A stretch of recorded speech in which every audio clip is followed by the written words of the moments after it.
te bénit et te garde.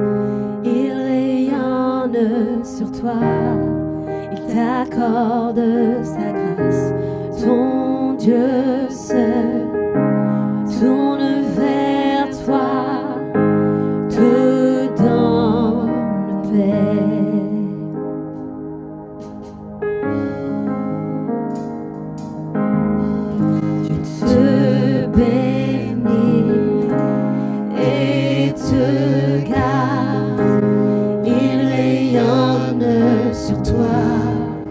T'accorde sa grâce, ton Dieu seul tourne vers toi, te donne paix.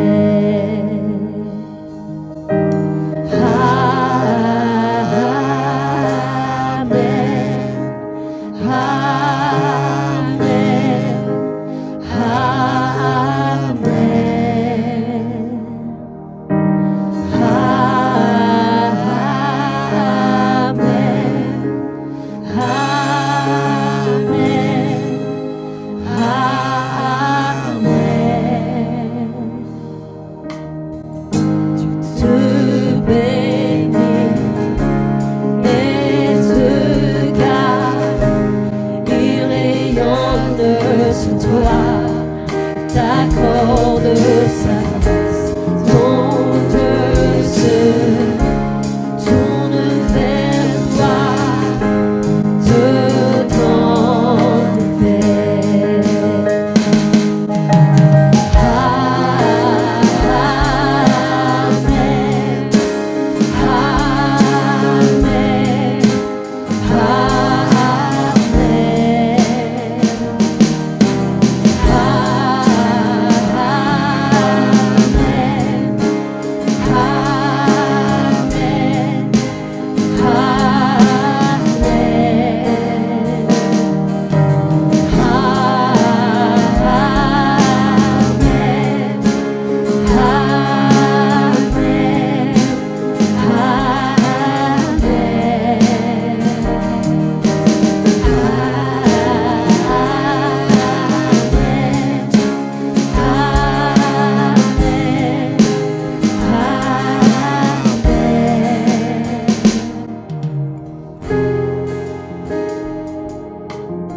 générations, sur ta famille et tes enfants et les enfants de leurs enfants. Que sa faveur reste sur toi pour plus de 1000 générations, sur ta famille et tes enfants et les enfants de leurs enfants. Que sa faveur reste sur toi pour plus de 1000 générations, sur ta famille et tes enfants et les enfants de leurs enfants.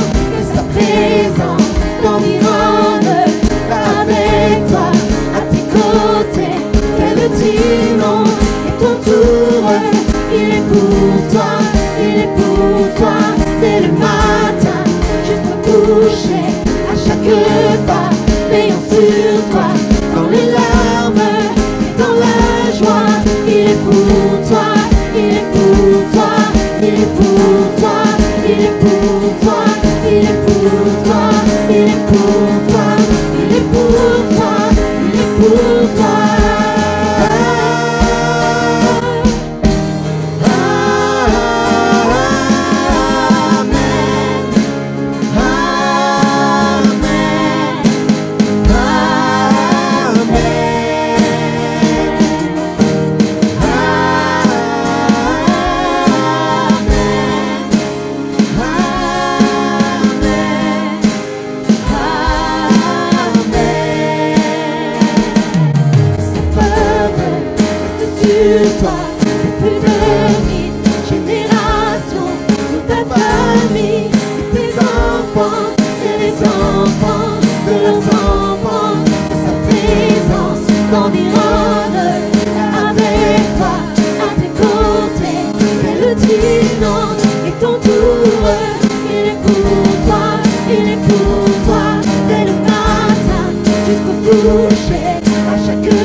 Passionné de ce que tu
est présent ici devant moi, est présent ici devant moi.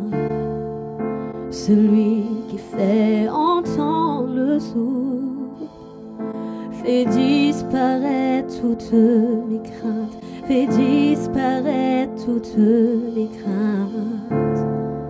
Oui, je crois en toi, oui, je crois en toi. Tu es le Dieu de miracles.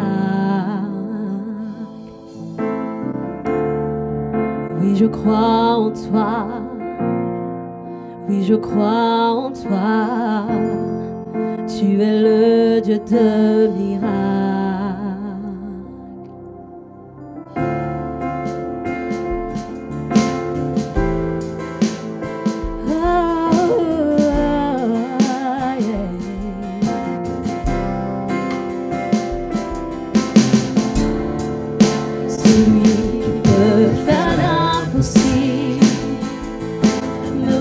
Rejoins pour me restaurer, rejoins pour me restaurer. Celui qui a vaincu la mort, sa vie se répand dans mes veines, sa vie se répand dans mes veines. Oui, je crois en toi, oui, je crois en toi. Tu es le Dieu de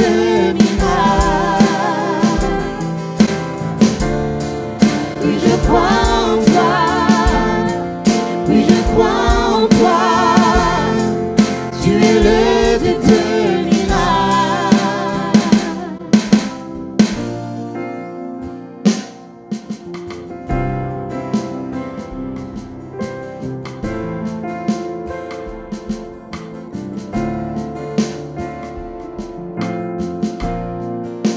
le Dieu qui était et qui vient,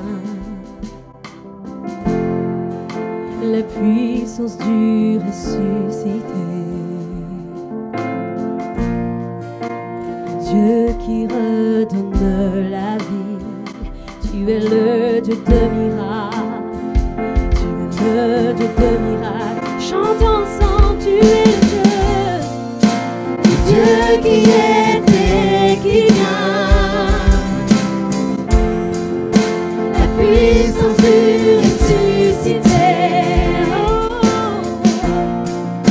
le Dieu qui redonne la vie. Tu es le Dieu de miracles, tu es le Dieu de miracles. Oh, oui, je crois en toi, oui, je crois en toi. Tu es le Dieu de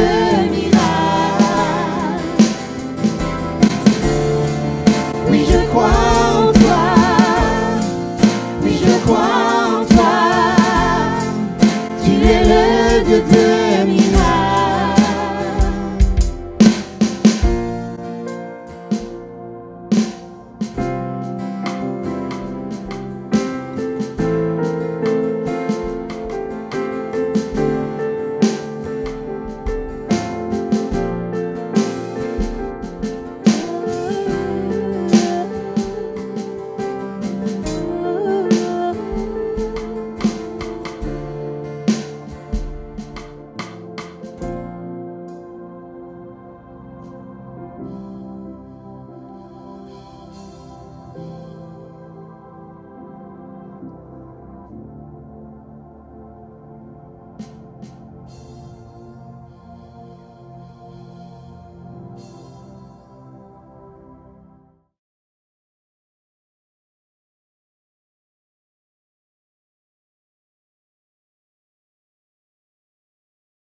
Bonjour à tous. Ce matin, on va parler de la Sainte Seine. La Sainte Seine, c'est un moment qu'on passe chaque dimanche quand on n'est pas confiné. Et c'est un nom qu'on a un petit peu donné comme ça, la Sainte Seine. On trouve pas forcément ce terme-là dans la Bible. C'est un nom qu'on a donné à ce rituel qu'on fait chaque dimanche, qui est de partager le pain et le vin en souvenir du sacrifice de Jésus à la croix. Et c'est quelque chose qu'on fait parfois de manière un petit peu habituelle, un petit peu par habitude. Et ce matin, j'aimerais qu'on puisse vraiment réfléchir à quelle est la signification, quelle est le sens de la Sainte Seine, qu'on puisse revenir 2000 ans en arrière sur qu'est-ce que Jésus a fait avec ses disciples, vraiment pour comprendre la signification, pour comprendre la portée de ce geste, et voir de quelle manière, dans quel contexte Jésus a mis en place cette Sainte Seine. Il faut savoir que la Sainte Seine, nous on l'a fait tous les dimanches, dans certaines églises c'est fait seulement une fois par mois, voire quelques fois par an. Il y a vraiment plusieurs manières de voir les choses, plusieurs pratiques qui sont faites. Et voilà, du coup j'aimerais vraiment qu'on puisse prendre le temps de se replonger dans ce moment, il y a 2000 ans, où Jésus a partagé un moment avec les disciples et a institué la Sainte Seine. Je vous invite à ouvrir la parole de Dieu dans Matthieu chapitre 26 à partir du verset 17. Matthieu chapitre 26 à partir du verset 17. Le premier jour de la fête des pains sans levain, les disciples vinrent trouver Jésus pour lui demander « Où veux-tu que nous fassions les préparatifs pour le repas de la Pâque ?» Il leur répondit « Allez à la ville chez un tel et parlez-lui ainsi. Le maître te fait dire « Mon heure est arrivée. C'est chez toi que je prendrai le repas de la Pâque avec mes disciples. » Les disciples se conformèrent aux ordres de Jésus et préparèrent le repas de la Pâque. Le soir, Jésus se mit à table avec les 12, et pendant qu'il mangeait, il dit « Vraiment, je vous l'assure, l'un de vous me trahira. » Les disciples en furent consternés.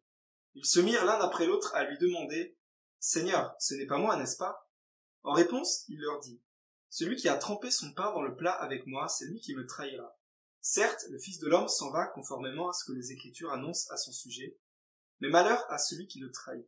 Il aurait mieux valu pour lui n'être jamais né. » À son tour, Judas, qui le trahissait, lui demanda « Maître, ce n'est pas moi, n'est-ce pas ?» « Tu le dis toi-même, lui répondit Jésus. Au cours du repas, Jésus prit du pain, puis, après avoir prononcé la prière de reconnaissance, il le partagea en morceaux. Puis il les donna à ses disciples en disant « Prenez, mangez, ceci est mon corps. » Ensuite il prit une coupe, et après avoir remercié Dieu, il la leur donna en disant « Buvez-en tous, ceci est mon sang, par lequel est scellée l'alliance. Il va être versé pour beaucoup d'hommes, afin que leurs péchés soient pardonnés. Je vous le déclare, désormais je ne boirai plus du fruit de la vigne jusqu'au jour où je boirai le vin nouveau avec vous dans le royaume de mon Père. » Après cela, ils chantèrent les psaumes de la Pâque. Ensuite, ils sortirent pour se rendre au mont des Oliviers. Amen. On a ce passage qui est le passage où Jésus va instituer la Sainte Seine, qui est raconté dans 3 évangiles, dans Matthieu, dans Marc et dans Luc. Et ça montre quand même l'importance de ce moment. Il y a certains passages de la Bible, de la vie de Jésus qui sont racontés seulement dans 1 ou 2 évangiles, mais là la Sainte Seine est racontée dans les 3. Et dans l'évangile de Jean, où la Sainte Seine n'est pas rapportée, Jean va quand même parler du repas de la Pâque que Jésus va prendre avec ses disciples, et il va d'ailleurs développer raconter tout un tas de choses qui ne sont pas racontées dans Matthieu, Marc et Luc. Voilà, ce qui permet d'avoir de manière assez complémentaire, d'avoir une vision complète de qu'est-ce qui s'est passé lors de ce repas de Pâques de Jésus avec les disciples. L'institution de la Sainte Seine, si on prend chaque dimanche un morceau de pain, une gorgée de vin ou de fruits de la vigne, ça vient de ce moment-là que Jésus va passer avec ses disciples. Et j'aimerais ce matin qu'on puisse se plonger dans ce texte et voir quelle est la portée de ce geste, quelle est la signification de ce geste, comment les premiers chrétiens également ont mis en pratique cet enseignement de Jésus. Et le premier point que je voudrais développer avec vous ce matin, c'est que la Sainte Seine a été prise d'abord durant un repas de Pâques. Jésus a institué la Sainte Seine durant un repas de Pâques. Et ça, c'est important de le préciser et de le développer pour bien comprendre toute la portée de ce geste. Avant d'instituer la Sainte Seine, Jésus a d'abord voulu partager la Pâque une dernière fois avec ses disciples. On trouve ça au verset 17 à 19. On voit bien que Jésus a demandé à ses disciples d'aller préparer le repas de la Pâque pour pouvoir prendre ce repas de Pâques avec eux. Le repas de la Pâque, chez les Juifs, c'est un repas qui est important, une fête qui est importante, parce qu'elle marque le souvenir de la sortie d'Égypte, la délivrance de l'esclavage, ce moment où Dieu va délivrer ce peuple hébreu de l'esclavage en Égypte. Et on trouve plusieurs éléments caractéristiques de la Pâque juive dans ce repas de Pâques que Jésus va prendre avec les disciples. Et on va simplement voir quelques éléments. Le premier, c'est la prière de reconnaissance.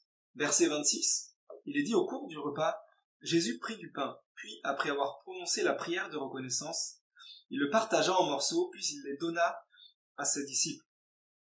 La prière de reconnaissance, c'est une prière qui fait partie, une prière, on va dire, traditionnelle, qui fait partie du repas de Pâques. Il faut savoir que chez les Juifs, le repas de Pâques est un repas qui est assez codifié, c'est-à-dire qu'on retrouve les mêmes éléments partout, et c'est vraiment un repas qui est pris avec, il y a vraiment des éléments qu'on retrouve dans tous ceux qui prennent le repas de ces Pâques juives, on retrouve tous ces éléments. Et Jésus va placer l'institution de la Sainte Seine au cœur de ce repas de Pâques traditionnel. Comme Jésus l'a dit lui-même, Matthieu 5, verset 17, il a dit qu'il n'est pas venu pour abolir la loi, mais pour l'accomplir. Et on voit que Jésus, il va continuer d'accomplir la loi au travers de ce repas de Pâques qu'il va prendre avec ses disciples, une dernière fois avant d'aller mourir à la croix.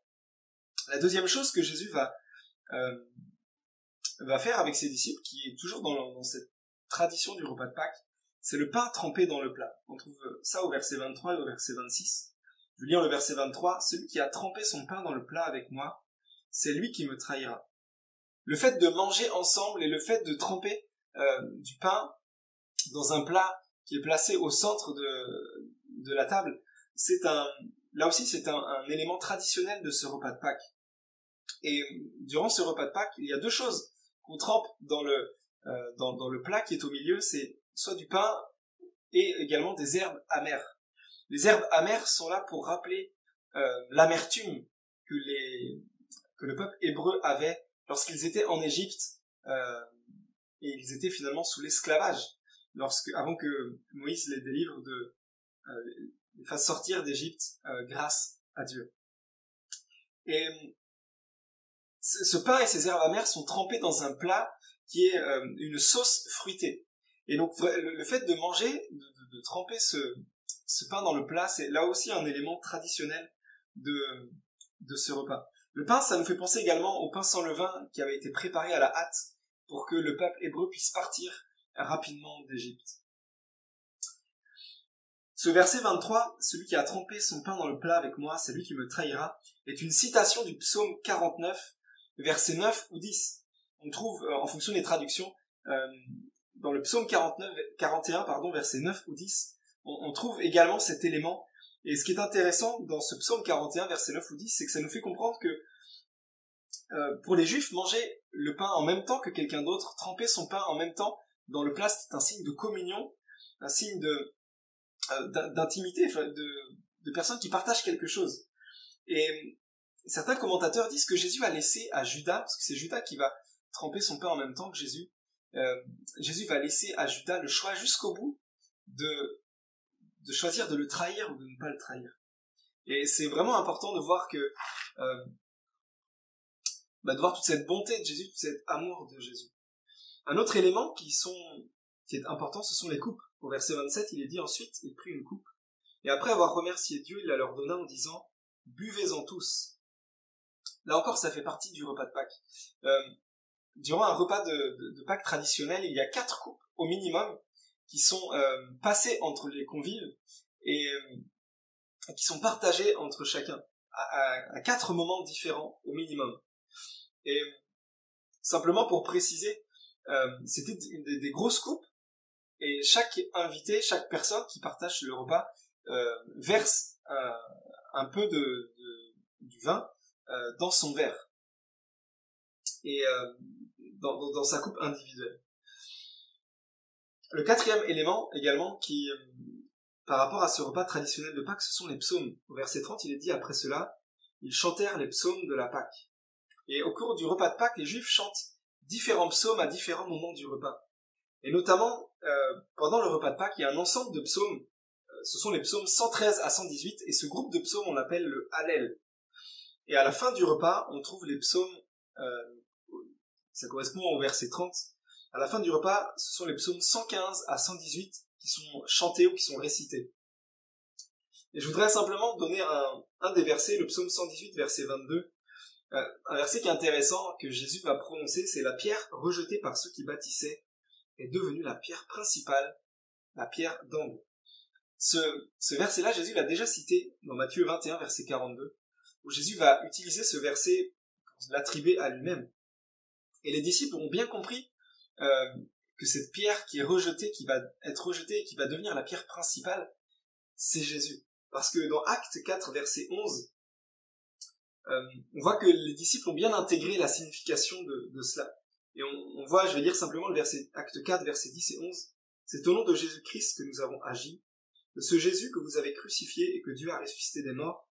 Il est la pierre rejetée par les constructeurs, par vous, et qui est devenue la pierre principale à l'angle de l'édifice. » Voilà, c'est intéressant de placer tout ce contexte-là pour comprendre la signification de la Sainte Seine. Et on voit que vraiment Jésus va instituer la Sainte Seine au cœur de ce repas de Pâques qui marque la délivrance du peuple juif de l'esclavage en Égypte. Le deuxième point, c'est l'institution de la Sainte Seine en elle-même. Qu'est-ce que Jésus a fait de différent par rapport au repas traditionnel? Il aurait pu simplement suivre le repas traditionnel et s'en arrêter là, mais Jésus est allé plus loin.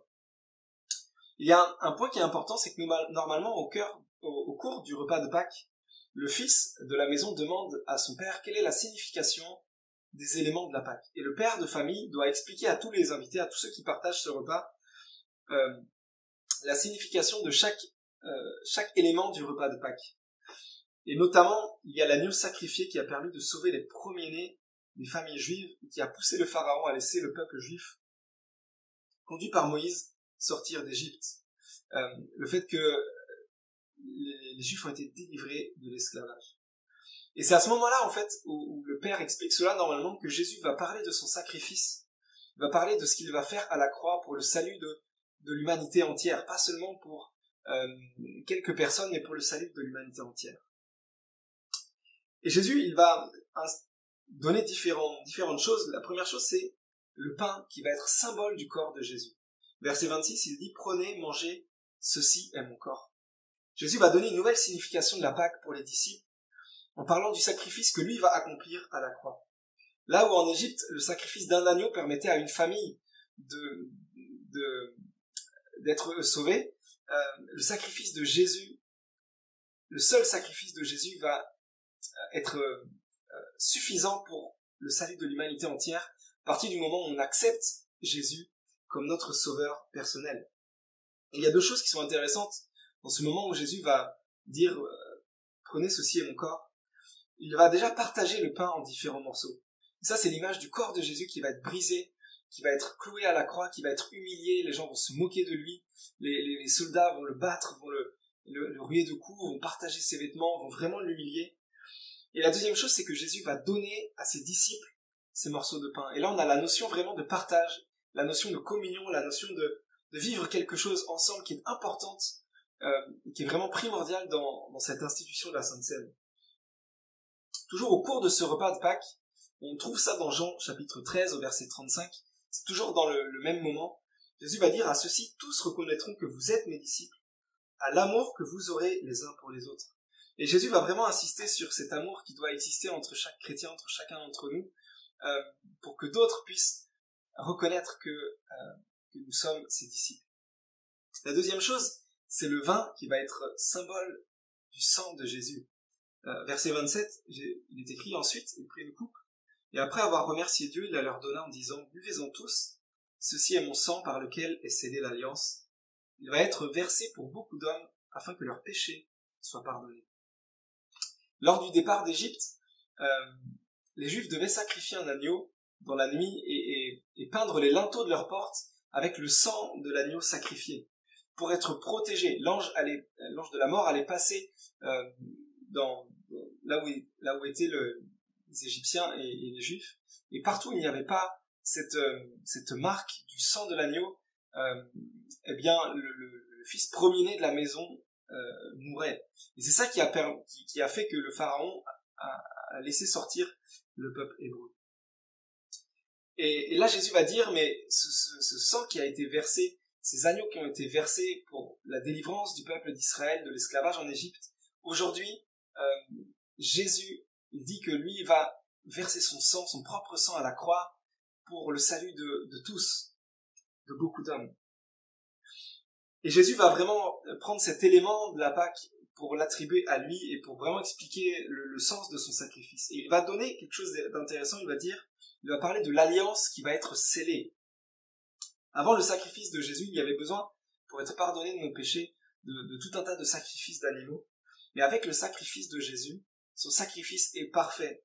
Et le sang de Jésus nous purifie, le sang de Jésus nous donne accès à la vie éternelle, nous pardonne d'une manière parfaite. Nous entrons alors dans la nouvelle alliance, cette alliance scellée dont parle Jésus, qui est la garantie que finalement, si nous mettons notre vie, nous mettons notre vie en Jésus, nous sommes couverts au travers de son sang qui a été versé. Amen. La troisième chose que Jésus va donner, c'est qu'il va dire « Faites cela en souvenir de moi ». Luc 22, verset 19. Alors, c'est pas rapporté dans Matthieu, mais dans Luc, il est dit « Faites cela en souvenir de moi ». Et c'est là où Jésus va dire ok, je vous ai montré quelque chose, on a partagé ce pain, on a partagé ce vin qui est le pain symbole de mon corps, le vin symbole de mon sang qui va être versé. Faites cela, continuez de faire cela en souvenir de moi une fois que je serai parti. Et vraiment, Jésus a voulu aller plus loin avec les disciples en instituant cette sainte scène dans le but qu'on puisse se souvenir sans cesse du sacrifice qu'il a fait, du symbole de ce que Jésus a fait à la croix pour chacun d'entre nous. Chaque fois que nous prenons la Sainte Seine, nous devons nous rappeler finalement du sacrifice de Jésus qui est mort pour nous, pour le salut de chacun d'entre nous. Dans le troisième point, j'aimerais qu'on voit ensemble comment les premiers chrétiens ont appliqué la Sainte Seine, ont appliqué ces mots, ces paroles de Jésus, comment les premiers chrétiens ont vécu finalement la Sainte Seine dans les tout premiers temps de l'Église. Comment cette instruction a été donnée par Jésus a-t-elle été mise en œuvre par les premiers chrétiens. Et ce qui est intéressant, c'est qu'on trouve plusieurs passages dans le Nouveau Testament qui parlent de comment l'Église des premiers siècles, comment les premiers chrétiens ont mis en pratique ces paroles de Jésus. Et c'est des éléments qui sont intéressants. On va se rendre compte que c'est pas forcément comme nous on fait les choses aujourd'hui, mais en tout cas ça nous permet de comprendre une autre facette, une autre peut-être de renouveler un peu notre manière de voir la Sainte Seine, de renouveler un petit peu notre manière de se rappeler de comment Jésus est mort à la croix. La première chose, c'est que les premiers chrétiens prenaient la Sainte Seine chaque jour. On trouve ça dans Actes 2, verset 46, il est dit « Tous les jours, d'un commun accord, ils se retrouvaient dans la cour du temple, ils rompaient le pain dans les maisons et prenaient leur repas dans la joie avec simplicité de cœur. » Ils rompaient le pain. Et ça renvoie vraiment à l'instruction donnée par Jésus, qui est l'institution de la Sainte Seine. Ils rompaient le pain dans les maisons. Tous les jours, les disciples rompaient le pain. Et les premiers chrétiens prenaient vraiment plaisir à se retrouver dans la joie, dans la simplicité, chaque jour pour un moment de partage et pour ce moment de la Sainte Seine. Ils vivaient l'amour dans l'unité commune de ce qu'avait enseigné Jésus aux disciples. Et ça, c'est quelque chose qui est formidable de voir comment ces premiers chrétiens avaient un zèle de pouvoir se retrouver chaque jour pour prendre le repas du Seigneur, pour prendre la Sainte Seine ensemble. Un autre détail intéressant, c'est que ces premiers chrétiens se retrouvaient dans les maisons des uns et des autres pour prendre la Sainte Seine. Je vais relire ce Acte 2, verset 46. « Tous les jours, d'un commun accord, ils se retrouvaient dans la cour du temple. Ils rompaient le pain dans les maisons. Ils prenaient leur repas dans la joie avec simplicité de cœur. » Alors, le but, c'est pas de révolutionner nos pratiques, c'est pas de tout chambouler, de dire maintenant on va faire comme ça, mais simplement de reconsidérer un petit peu comment ils faisaient et quelle signification ça avait pour eux dans leur vie de tous les jours. La deuxième chose, c'est que pour les premiers chrétiens, ils prenaient la Sainte Seine durant ce repas qu'on appelle aujourd'hui une agape. On trouve ça dans 1 Corinthiens 11, versets 17 à 33. On va pas lire tout le passage ce matin, mais au verset 20, il est dit « Ainsi, lorsque vous vous réunissez, on ne peut vraiment plus appeler cela prendre le repas du Seigneur, car à peine êtes-vous à table que chacun s'empresse de manger ses propres provisions, et l'on voit des gens manquer de nourriture pendant que d'autres s'enivrent. » Et si on rapproche ça également du texte Acte 2, 46 qu'on a lu juste avant, on voit où il est parlé également que les premiers chrétiens prenaient repas, dans la simplicité, dans la joie. La Sainte Seine est un vrai moment d'agape, un vrai moment complet de repas, de partage. Le mot agape, c'est le mot agapé qui parle de l'amour. Le repas agape, c'est un repas de fraternel, un repas de partage, un repas de communion. Et Paul va écrire cette lettre aux Corinthiens, et qu'est-ce qu'il va dire? Il va dire, mais lorsque vous vous réunissez, on ne peut vraiment plus appeler cela prendre la Sainte Seine, prendre le repas du Seigneur, parce qu'à peine êtes-vous à table, certains s'empressent de manger, alors que d'autres n'ont même pas de nourriture. Et d'autres même vont jusqu'à s'enivrer. Si on imagine cette scène, ça nous paraîtrait aujourd'hui, vraiment inconcevable dans l'église de voir ce genre de choses. Et pourtant, Paul va écrire ça à des chrétiens à l'église de Corinthe. Les premiers chrétiens prenaient vraiment ce repas dans la joie. C'était un moment de fête, un moment de joie. Et au travers de ce repas qu'ils prenaient ensemble, finalement, ils prenaient la Sainte Seine en partageant le pain, en partageant le vin, en partageant toutes les choses qu'ils mangeaient les uns avec les autres. Et le problème chez les Corinthiens, c'est que c'était devenu c'était devenu une orgie, c'était devenu quelque chose qui était pas bon, parce que les Corinthiens, certains mangeaient énormément, certains se goinfraient, alors que d'autres à côté n'avaient pas de nourriture. Certains allaient jusqu'à s'enivrer. Et Paul va leur dire, mais ce que vous êtes en train de faire, c'est plus le repas fraternel que Jésus a institué. Ce que vous êtes en train de faire, c'est quelque chose qui ne respecte pas le souvenir du sacrifice de Jésus. Il n'y a plus la dimension du sacrifice de Jésus dans ce moment que vous êtes en train de vivre ensemble. Et c'est dans ce contexte que Paul va dire, au verset 28, c'est un texte parfois qu'on lit également, que chacun s'examine sérieusement lui-même et qu'alors il mange de ce pain et boive de cette coupe. Et au verset 29, il est dit même de discerner ce qu'est le corps.